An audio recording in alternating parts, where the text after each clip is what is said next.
Hello everyone, it's Lunacy here, baby. We are back in Agartha, and I gotta say, I'm excited. Honestly, I'd really, ever since I've touched this game for the first time, I loved it. I loved sprinting, I love jumping, I love doing all the shit that you can do in this game and can't do in some other games. So, sadly, very, very sad that the game has just died. The game died. I take It died after its 1.0 release. Devs tried to keep it alive with whatever little players they had, but I'm not sure what happened. Sadly, I was away from all of that. I didn't have a computer at the time and was not able really to be there once the skill tree released, and I felt like the game was starting to happen.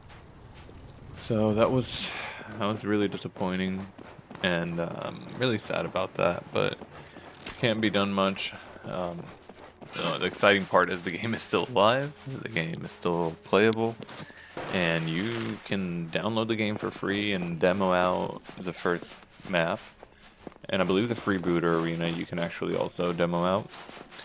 And, you know, you can still have a decent and fun time in the game. But dead game is dead, and there's no way around that. So the only thing I've been able to think about is just, you know, perhaps try and get players back in it, show that I'm here, I'm enjoying the game, and so can you. I mean, this game is still plenty enjoyable, and especially if we can get a couple of 100 players just queuing up, you know, different regions. It's a few servers and a few game modes, so it would take a couple 100 players for it to feel like there's stuff happening again. But hell, if all of them would go for North America and all of them are in NA, you know, and that's where it happens, then yeah, I can see the game definitely coming through and still being fun. I remember playing it when there was like 200 players only, and matching was pretty consistent. If, you know, you were paying attention a little bit to the players, seeing them queue up, you could queue up like right behind them, and you'd catch a few people on the PvP game modes, and definitely very playable. So I have faith, at least, that, you know, if a decent a decent little community gets started out again, this game could feel very much like something worth playing. And then as more people keep trickling, because I don't think the trickling of like players has stopped. I think people keep coming in. So with other players to back up their trickling, it definitely could work. But that's obviously easier said than done. Not many people at this time and age want to play the game, and more people don't even know the game exists. That's part of the problem of why it died. That's where I'm gonna dive in a little bit right now. I think it died for two big reasons. And one of them, if you were kind of there since the early access of the game, you'll know which one it is, and that's no advertising. The devs literally said, you know, they cannot advertise the game, they won't be able to, they just can't afford it. So, with that being taken into account, there wasn't really much we could do. And then the second reason it died, and in my opinion, probably one of the bigger ones, and the biggest reason why it couldn't kind of like maintain a player base, was because when the game was trying to appeal to a group of players, it appealed to the other extraction looter in the market, Dark and Darker, and it appeared to their fans. And if you're a fan of that game, I mean, you love everything about how Dark and Darker does it, you won't feel at home in Agartha. You won't feel like you're playing an extraction looter in Agartha, because there's a bunch of different, you know, concepts and systems that just work completely different than what we get in Dark and Dark. That being said, I'm just gonna go straight into like these differences, which I think are For me, they're pretty obvious, but maybe for some people that are like looking at it from an outside perspective, it might not be as obvious. Because, you know, well, what do you mean? I got a sword and I got backpacks and I can loot. Oh, that does not make a game dark and darker, or doesn't even make it like dark and darker. And that for me was like one of the major issues of the game in terms of appealing towards the dark and darker fan. And is that all of the dopamine-inducing moments of Dark and Darker were not present in Agartha. And that for me translates into the combat, and it also translates into the loot. Now, combat-wise, I personally feel that Agartha has more to offer. And like straight melee combat combined with a few skills, like let's say like you turn every player in Dark and Darker turns into a fighter or something like that, you know. That's kind of like how Agartha is. I wouldn't say there's a wizard class, but there's kind of like wizardry. It's kind of like that, what do you call it, like esoteric science kind of magic that is going on in this game. And it can kind of fill that little hole of, you know, magic, but it's not really magic. Even I think the lead dev, Carbon Shrine, actually mentioned where it's just like it's not magic, it's esoteric knowledge and science, you know, we just don't understand it, so it feels like magic, and I appreciate that. That was pretty cool. But when you're appealing to a fan base that comes from like a Dungeons and Dragons type of game, and you're saying, hey, you can't play your Dungeons and Dragons type of game, come play this game instead, yeah, they're gonna be fucking disappointed. I'm sorry to just have to say it like that, but they're gonna be absolutely disappointed. I never blame them for a moment, because the differences, whether the game is polished or not, I think is kind of relevant. I think everybody's played like little buggy games and they fucking had a good time in it. The thing was that they came into this being like, oh, this is my Dark and Darker Band-Aid.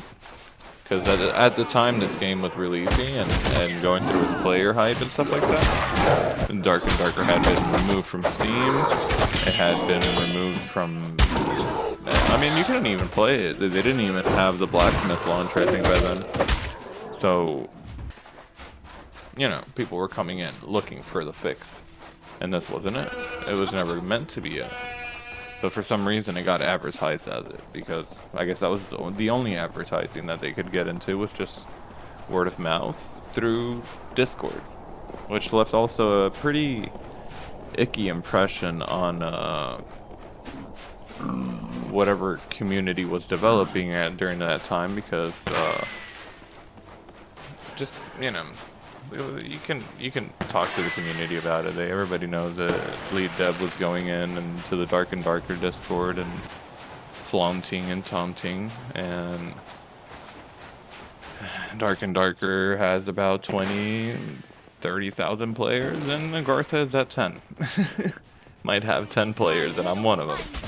So, you know, sometimes you've got to be careful about watching your mouth and being overconfident. And definitely, the game also paid a little bit that price thanks to that. But it's definitely moved forward from that, and we don't have to focus on that anymore. I don't think it should ever try to appeal to the Dark and Darker fan base ever again. And that's because there's key differences in this game that simply do not appeal to Dark and Darker players. And that's the combat and the looting. The combat and the looting are leagues different than what a Dark and Darker player has an expected to. And thanks to that, I mean, you won't...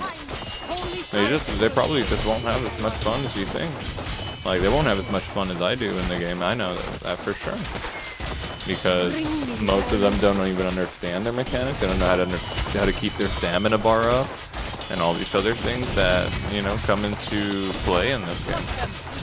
But basically, I like, you know, summarizing it into Agartha having a bit more of a freestyle type of combat, where you're able to kind of control more so the actions of your character than perhaps in other games. And what I mean by this is the simple like animation locking that can happen in Dark and Darker. When you start an attack, you know, there's no canceling it. And here in Agartha, you can cancel for sure your attacks. And you can cancel a few different movements or like starts of attacks and stuff like that, and you can cancel it with your block. And that makes for a much more dynamic type of gameplay. A little bit of a bait and switch and stuff like that. You know, it turns also into a mind game. Whenever, you know, you and the enemy are pulling out swords and you're over there like, who's gonna make the first move, who's gonna fuck up first, so I can capitalize on that and win. It can be a little bit similar in Dark and Darker, but not really at the same time. Like, not really. Combat in Dark and Darker is a little bit like animation locked.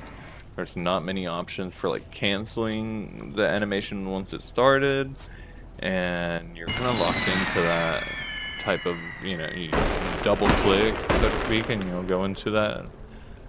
You know, or you keep clicking, you know, after your first attack is done, and then you'll go into your second attack. And there's nothing you can do to stop it if you keep clicking your left click, right?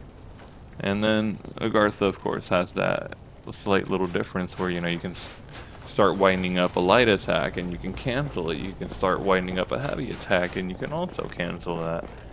And there's a lot more dynamic. Like, you have the crafted items. The crafted items, once they came in, they changed the game a lot. There was a lot of like explosions, like the Firelands. It was like basically like a noob tube.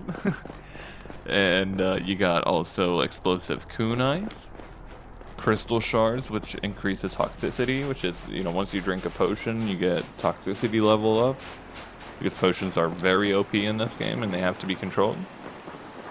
So, and then, you know, you see somebody pop 1 or 2 potions and you start shooting them with the crystal shards, you're gonna debuff them like really, really bad, because each crystal shard is like a 10% toxicity.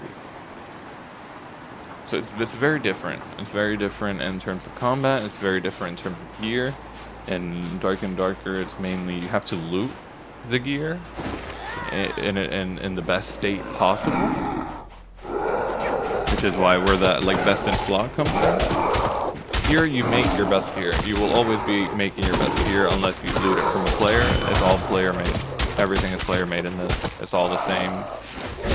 You know, you and me could have the same tier 3 armor with no slots and it'll be exactly the same, both of them. Now, once we put in the slots, that's when the whole thing changes. And that's also a major difference. You know, you're not getting that dopamine of pulling out this from a chest in this game. You won't ever find the best in slot pulled out from a chest. And you can find like the best, your best fitting weapon for your playstyle. See, like right now I have a Naginata. I started with the dual wield rapiers, and they're all at base the same. The only thing that changes is once you start modifying them. So those key differences, I think, in between these two games are what make them like unapproachable from one side or the other. So in reality, what really I think needs to happen is that this play needs to find its own community. It needs to find people that like interacting with gear this way and like the combat to be this way. Because as long as it keeps like mixing players that already like, this is how I like to fight, this is how I like to loot, and I already have all this dungeon thing in my head, and like where's my dungeon and where's my goblins, and you know, like grow up in a way, you know. I don't want to be that way, but grow up a bit. You know, the games are different, and it's okay. They don't all have to appeal to the same dopamine-inducing loops. That's like my hard take on it or whatever. Like, just take it for what it is. This game has a lot to offer and a lot of good moments to go through. And if you're ever around and you're in the game, And you might see me in there, you know, just get ready for the fight, because I'm always ready for a nice PvP session. You'll never catch me in the PvE zones or anything like that, so hoping to also get a little crew, go into dark catacombs, maybe like fill up the solo queue for it. That would be awesome. But all in all, I'm hoping this game can maybe liven up a bit in the next coming months. Who knows? Crazier things have happened. Till next time, guys.